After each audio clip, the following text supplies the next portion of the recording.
Hard by a great forest dwelt a poor woodcutter with his wife and his 2 children. The boy was called Hansel and the girl Gretel. He had little to bite and to break, and once when great dearth fell on the land, he could no longer procure even daily bread. Now, when he thought over this by night in his bed, and tossed about in his anxiety, he groaned and said to his wife, "What is to become of us? How are we to feed our poor children when we no longer have anything even for ourselves?" "I'll tell you what, husband," answered the woman. "Early tomorrow morning, we will take the children out into the forest to where it is the thickest. There we will light a fire for them and give each of them 1 more piece of bread, and then we will go to our work and leave them alone. They will not find the way home again, and we shall be rid of them." "No, wife," said the man, "I will not do that. How can I bear to leave my children alone in the forest?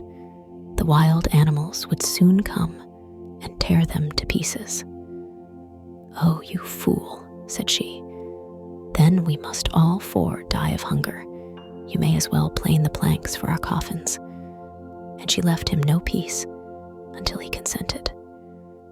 "But I feel very sorry for the poor children." "All the same," said the man. The 2 children had also not been able to sleep for hunger, and had heard what their stepmother had said to their father.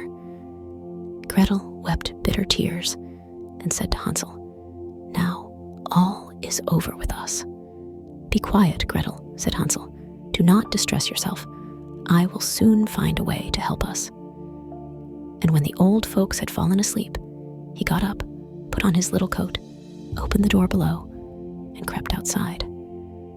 The moon shone brightly, and the white pebbles which lay in front of the house glittered like real silver pennies. Hansel stooped and stuffed the little pocket of his coat with as many as he could get in. Then he went back and said to Gretel, "Be comforted, dear little sister, and sleep in peace. God will not forsake us." And he lay down again in his bed. When day dawned, but before the sun had risen, the woman came and awoke the 2 children, saying, "Get up, you sluggards. We are going into the forest to fetch wood." She gave each a little piece of bread and said, "There is something for your dinner, but do not eat it up before then, for you will get nothing else." Gretel took the bread under her apron, as Hansel had the pebbles in his pocket. Then they all set out together on the way to the forest. When they had walked a short time, Hansel stood still and peeped back at the house, and did so again and again. His father said, "Hansel, what are you looking at there and staying behind for? Pay attention, and do not forget how to use your legs." "Ah, father," said Hansel, "I am looking at my little white cat, which is sitting up on the roof and wants to say goodbye to me." The wife said, "Fool, that is not your little cat. That is the morning sun which is shining on the chimneys." Hansel, however, had not been looking back at the cat, but had been constantly throwing one of the white pebble stones out of his pocket on the road. When they had reached the middle of the forest, the father said, "Now, children, pile up some wood, and I will light a fire, that you may not be cold." Hansel and Gretel gathered brushwood together, as high as a little hill. The brushwood was lighted, and when the flames were burning very high, the woman said, "Now, children, lay yourselves down by the fire and rest. We will go into the forest and cut some wood. When we have done, we will come back and fetch you away." Hansel and Gretel sat by the fire, and when noon came, each ate a little piece of bread, and as they heard the strokes of the wood axe, they believed that their father was near. It was not the axe, however, but a branch which he had fastened to a withered tree which the wind was blowing backwards and forwards. And as they had been sitting such a long time, their eyes closed with fatigue, and they fell fast asleep. When at last they awoke, it was already dark night. Gretel began to cry and said, "How are we to get out of the forest now?" But Hansel comforted her and said, "Just wait a little until the moon has risen, and then we will soon find the way." And when the full moon had risen, Hansel took his little sister by the hand and followed the pebbles, which shone like newly coined silver pieces, and showed them the way. They walked the whole night long, and by break of day came once more to their father's house. They knocked at the door, and when the woman opened it and saw that it was Hansel and Gretel, she said, "You naughty children, why have you slept so long in the forest? We thought you were never coming back at all." The father, however, rejoiced, for it had cut him to the heart to leave them behind alone. Not long afterwards, there was once more great dearth throughout the land, and the children heard their mother saying at night to their father, "Everything is eaten again. We have one half loaf left, and that is the end. The children must go. We will take them farther into the wood, so that they will not find their way out again. There is no other means of saving ourselves." The man's heart was heavy, and he thought, "It would be better for you to share the last mouthful with your children."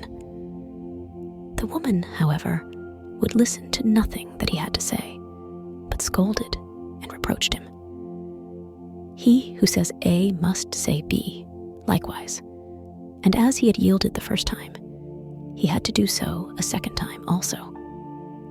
The children, however, were still awake and had heard the conversation. When the old folks were asleep, Hansel again got up and wanted to go out and pick up pebbles, as he had done before. But the woman had locked the door, and Hansel could not get out. Nevertheless, he comforted his little sister and said, "Do not cry, Gretel.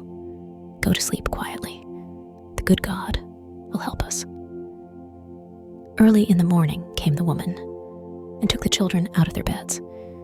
Their piece of bread was given to them, but it was still smaller than the time before. On the way into the forest, Hansel crumbled his in his pocket and often stood still and threw a morsel on the ground. "Hansel, why do you stop and look round?" said the father. "Go on." "I am looking back at my little pigeon, which is sitting on the roof and wants to say goodbye to me," answered Hansel. "Fool," said the woman, "that is not your little pigeon.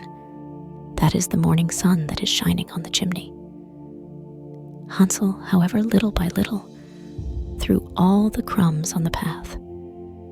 The woman led the children still deeper into the forest, where they had never in their lives been before. Then a great fire was again made, and the mother said, "Just sit there, you children, and when you are tired, you may sleep a little. We are going into the forest to cut wood, and in the evening, when we are done, we will come and fetch you away." When it was noon, Gretel shared her piece of bread with Hansel, who had scattered his by the way. Then they fell asleep, and evening passed, but no one came to the poor children. They did not awake until it was dark night, and Hansel comforted his little sister and said, "Just wait, Gretel, until the moon rises, and then we shall see the crumbs of bread which I have strewn about. They will show us our way home again." When the moon came, they set out, but they found no crumbs, for the many thousands of birds which fly about in the woods and fields had picked them all up. Hansel said to Gretel, "We shall soon find the way," but they did not find it. walked the whole night, and all the next day too, from morning till evening. But they did not get out of the forest, and were very hungry, for they had nothing to eat but 2 or 3 berries, which grew on the ground. And as they were so weary that their legs would carry them no longer, they lay down beneath a tree and fell asleep. It was now 3 mornings since they had left their father's house. They began to walk again, but they always came deeper into the forest, and if help did not come soon, they must die of hunger and weariness. When it was midday, they saw a beautiful snow-white bird sitting on a bough, which sang so delightfully that they stood still and listened to it. And when its song was over, it spread its wings and flew away before them, and they followed it until they reached a little house, on the roof of which it alighted. And when they approached the little house, they saw that it was built of bread and covered with cakes, but that the windows were of clear sugar. "We will set to work on that," said Hansel, "and have a good meal. I will eat a bit of the roof, and you, Gretel, can eat some of the window. It will taste sweet." Hansel reached up above and broke off a little of the roof to try how it tasted. And Gretel leant against the window and nibbled at the panes. Then a soft voice cried from the parlor, "Nibble, nibble, gnaw. Who is nibbling at my little house?" The children answered, the wind, the heaven-born wind," and went on eating without disturbing themselves. Hansel, who liked the taste of the roof, tore down a great piece of it, and Gretel pushed out the whole of one round window pane, sat down, and enjoyed herself with it. Suddenly, the door opened, and a woman as old as the hills, who supported herself on crutches, came creeping out. Hansel and Gretel were so terribly frightened that they let fall what they had in their hands. The old woman, however, nodded her head and said, "Oh, you dear children, who has brought you here? Do come in and stay with me. No harm shall happen to you." She took them both by the hand and led them into her little house. Then good food was set before them, milk and pancakes, with sugar, apples and nuts. Afterwards, 2 pretty little beds were covered with clean white linen, and Hansel and Gretel lay down in them and thought they were in heaven. The old woman had only pretended to be so kind. She was in reality a wicked witch who lay in wait for children, and had only built the little house of bread in order to entice them there. When a child fell into her power, she killed it, cooked, and ate it, and that was a feast day with her. Witches have red eyes and cannot see far, but they have a keen scent like the beasts, and are aware when human beings draw near. When Hansel and Gretel came into her neighborhood, she laughed with malice and said mockingly, "I have them. They shall not escape me again." Early in the morning, before the children were awake, she was already up, and when she saw both of them sleeping and looking so pretty, with their plump and rosy cheeks, she muttered to herself, "That will be a dainty mouthful." Then she seized Hansel with her shriveled hand, carried him into a little stable, and locked him in behind a grated door. Scream as he might, it would not help him. Then she went to Gretel, shook her till she awoke, and cried, "Get up, lazy thing, fetch some water, and cook something good for your brother. He is in the stable outside, and is to be made fat. When he is fat, I will eat him." Gretel began to weep bitterly, but it was all in vain, for she was forced to do what the wicked witch commanded. And now the best food was cooked for poor Hansel, but Gretel got nothing but crab shells. Every morning the woman crept to the little stable and cried, "Hansel, stretch out your finger that I may feel if you will soon be fat." Hansel, however, stretched out a little bone to her, and the old woman, who had dim eyes, could not see it, and thought it was Hansel's finger, and was astonished that there was no way of fattening him. When 4 weeks had gone by, and Hansel still remained thin, she was seized with impatience and would not wait any longer. "Now then, Gretel," she cried to the girl, "stir yourself and bring some water. Let Hansel be fat or lean. Tomorrow I will kill him and cook him." Ah, how the poor little sister did lament when she had to fetch the water, and how her tears did flow down her cheeks. "Dear God, do help us," she cried. "If the wild beasts in the forest had but devoured us, we should at any rate have died together." "Just keep your noise to yourself," said the old woman. "It won't help you at all." Early in the morning, Gretel had to go out and hang up the cauldron with the water and light the fire. "We will bake first," said the old woman. "I have already heated the oven and kneaded the dough." She pushed poor Gretel out to the oven, from which flames of fire were already darting.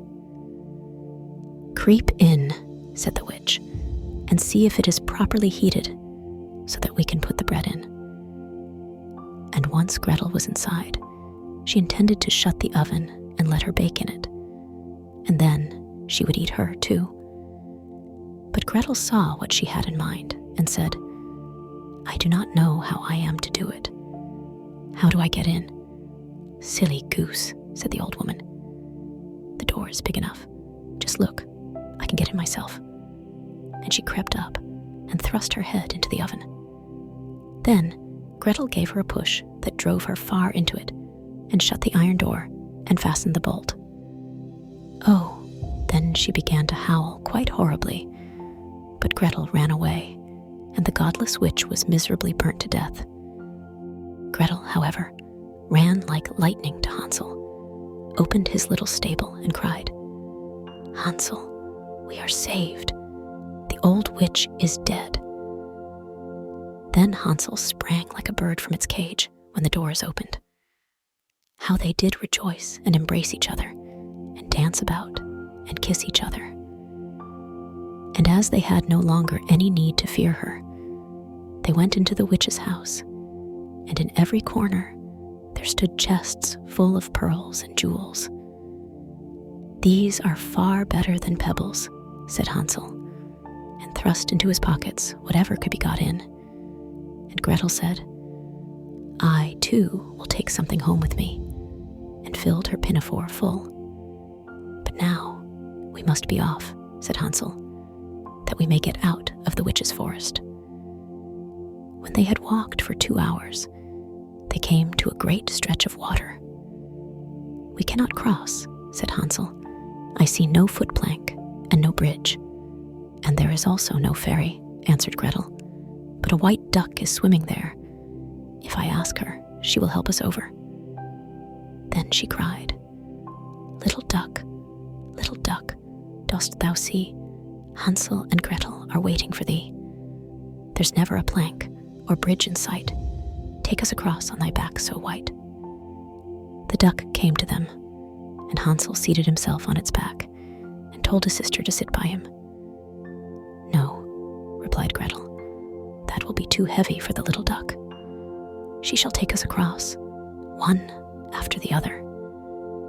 The good little duck did so, and when they were once safely across and had walked for a short time, the forest seemed to be more and more familiar to them, and at length they saw from afar their father's house.